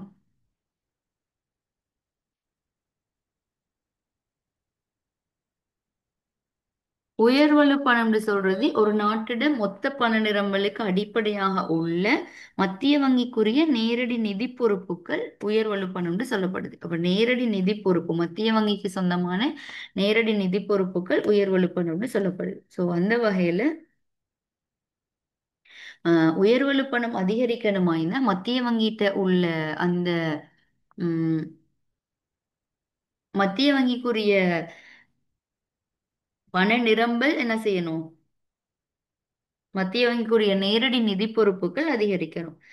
அப்போ மத்திய வங்கியோட பொறுப்புகள் அதிகரிக்கணுமாக இருந்தா என்ன நடக்கும்னு கேட்கிறோம். முதலாய் விடைய பாருங்க, மத்திய வங்கியானது வணிக வங்கியிடம் இருந்து அந்நிய செலாவணிகளை கொள்வனவு செய்வதாகும். கொள்வனவு செய்யும் போது என்ன செய்யும், அதிகரிக்கும். ஸோ உயர்வலு பணம் அதிகரிப்பிற்கு செல்வாக்கு செலுத்தும் காரணி மத்திய வங்கியிலிருந்து கொள்வனவு செய்யறது. விற்கும் போது அதிகரிக்காது, வெளியே போகுது. வணிக வங்கிகளுக்கு விற்கும் போதும் வெளியே போகுது. கடனை மீளப்பெறும் போது நாங்கள் கொடுத்ததை தான் திரும்ப எடுக்கிறோம். ஸோ அதனால் அதிகரிக்காது. வணிக வங்கிகளுக்கு வழங்கிய கடனை மீளப்பெறும் போதும் அதிகரிக்காது. ஸோ கொள்வனவு செய்யும் போது அதிகரிக்கும். ஆகவே முதலாவது விட உயர்வலு பணத்துக்கு நிறைய வேறு வேறு பெயர்கள் இருக்குது. ஒதுக்கு பணம், தல நாணயம், அடிப்படை பணம், நாணயத்தளம், இந்த மாதிரி வேறு வேறு பெயர்கள் இருக்குது. அதையும் தெரிஞ்சு வச்சுக்கொள்ளுங்க. 30வது கேள்வி, ஒரு வணிக வங்கியின் 5 வகையின் சுருக்கம் கீழே தரப்பட்டுள்ளது. இதுல ஒதுக்கு, பிணை, இந்த கடனை கூட்டி தான் டோட்டல் 90 போட்டுக்கிறாங்க. ஆகவே இது வந்து 48,000 வரும். நியதி ஒதுக்கு தேவை 10% அப்ப 90,000த்துல 10% ஒதுக்குன்னா 9,000 தான் ஒதுக்கணும். மேலதிகமாக உள்ள இந்த 3,000 கடனின் உச்ச அளவாக கருதப்படும். ஸோ உங்களுக்கு இந்த மாடல் பேப்பர்ல உள்ள 30 கேள்விகளை விளக்கப்படுத்திக்கிறேன். அடுத்தது 7மா இருந்தா மிச்சம் 20 நான் வந்து எக்ஸாம்க்கு முன்னுக்கு அப்லோட் பண்ணுவேன். எக்ஸாம்ல இந்த பேப்பருக்காகத்தான் எக்ஸாம் செய்கிறோம், இந்த பேப்பருக்காகத்தான் படிக்கிறோம் அப்படின்றத மைண்ட்ல ஃபிக்ஸ் பண்ணாதீங்க. எம்சிக்யூக்குரிய பேசிக் டெக்னிக்ஸ், கேள்வி ரிலேட்டடான கேள்வியில் இப்போ ஃபார் எக்ஸாம்பிள்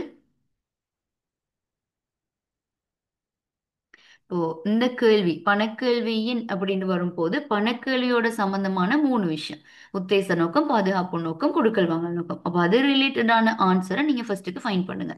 எதிர்க்கணிய தொடர்புண்டு வரும்போது எதுல எதிர்க்கணிய அந்த 3ல சம்மந்தப்படுவது, அப்போ ஈஸியா நீங்க ஆன்சரை ஃபைன் பண்ணுவீங்க. இந்த மாதிரி ஒரு டெக்னிக்கை யூஸ் பண்ணுங்க. அதே மாதிரி நிகழ்ச்சி சம்பந்தமான கேள்விகள் வரும்போது ப்ராக்டிக்கலா யோசிங்க. உதாரணமா, விலை கூடும் போது உற்பத்தியாளரோட வருமானம் அதிகரிக்கும், இது எத்தகைய சந்தர்ப்பத்துல. அப்ப விலை எவ்வளோ கூடினாலும் கேள்வியை கொஞ்சம் தான் குறைப்பாங்களாக இருந்தால்தான் உற்பத்தியாளர் வருமானம் என்ன செய்ய போகுது, கூட போகுது. சோ விலை எவ்வளவு கூடினாலும் கேள்வி எப்ப கொஞ்சம் குறையும், நிகழ்ச்சி அற்ற கேள்வியில. சோ நிகழ்ச்சி அற்ற கேள்வியில விலை கூடினாலும் உற்பத்தியாளர் வருமானம் கூடும். இதை நீங்க ப்ராக்டிக்கலா யோசிச்சு வைங்க. இந்த மாதிரி ப்ராக்டிக்கல் நாலேஜை யூஸ் பண்ணுங்க. அடுத்தது கிராஃப் ரிலேட்டடான நாலேஜ். நம்ம மேல இன்னொரு கேள்வி பார்த்தோம். உம் மேல இருந்து கேள்வி பார்த்தோம். மிகை குறைந்தபட்ச விலை நிர்ணயிக்கும் போது மிகை நிரம்பல் அரசு கொள்ளணும் செய்யறது. இதுல ஒரு கிராஃப் ரிலேட்டடான கேள்வி பார்த்தோம். இதுல ஒரு கிராஃப் ரிலேட்டடான கேள்வி பார்த்தோம். இப்படி எல்லாம் வரும்போது டக்குன்னு ஒரு சின்ன கிராஃபை கீறி பாருங்க.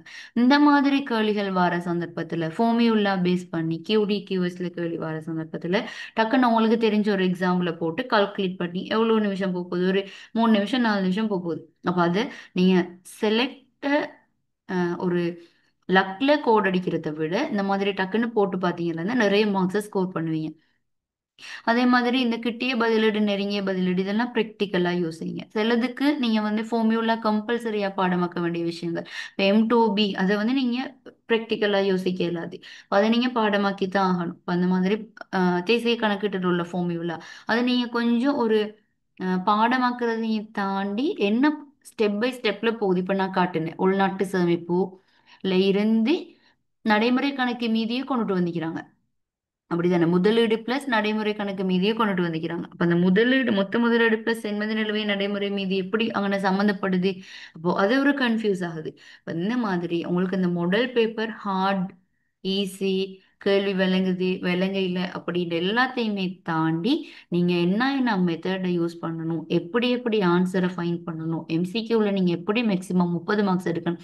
நீங்க இந்த ஃபர்ஸ்ட் நான் செஞ்சு இப்ப விளக்கப்படுத்தின தானே 30, இந்த 30ஐயும் நீங்க தரோ ப்ராக்டிஸ் பண்ணனாலே உங்களுக்கு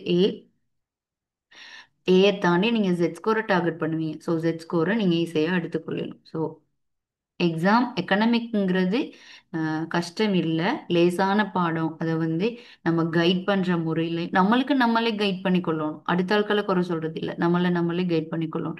இதை நம்ம செய்யறது சரிதானே, இப்படி யோசிச்ச மாதிரி தான் நம்ம லேசா செய்யணும். ஸோ லேசி மெத்தட், ஈஸியான வழிகள் நிறையவே இருக்குது. ஸோ நிறைய ப்ராக்டிஸ் பண்ணுங்க. எல்லாத்தையும் போட்டு பாடமாக்காதீங்க. நிறைய ப்ராக்டிஸ் பண்ணுங்க, டார்கெட் பண்ணுங்க. இப்போ எக்ஸாம் செய்ய போறவங்களுக்கு உரிய ஃபைனல் டைம் சொல்யூஷன் நீங்க டார்கெட் பேஸ்ல போங்க. எதெல்லாம் நீங்க செய்ய போறீங்களோ அது எல்லாத்தையும் பார்ட் 2க்கு கம்ப்ளீட் ப்ரிஃபர் பண்ணுங்க. அதே மாதிரி பார்ட் 1க்கும் இருக்கிற அந்த 30 கேள்வியில நாங்க எப்படி மேக்ஸிமம் ஸ்கோர் பண்ணலாம் அப்படிங்கறத ஃபுல் ஃபோக்கஸ் பண்ணுங்க. மேக்ஸிமம் 35 டார்கெட் பண்ணுங்க. இந்த சாரி, மேக்ஸிமம் இல்லை, மினிமம் 35 டார்கெட் பண்ணுங்க. இந்த மாதிரி சின்ன சின்ன விஷயங்களை யூஸ் பண்ணுங்க. 7 அடுத்த ரெக்கார்டிங் போடுவேன். எக்ஸாம் செய்ய போற எல்லாருக்கும் ஆல் தி பெஸ்ட். ரெக்கார்டிங் பார்க்குறவங்க எல்லாருக்கும் ஷேர் பண்ணுங்க, மேக்ஸிமம் ஹெல்ப் ஆயிக்கும்.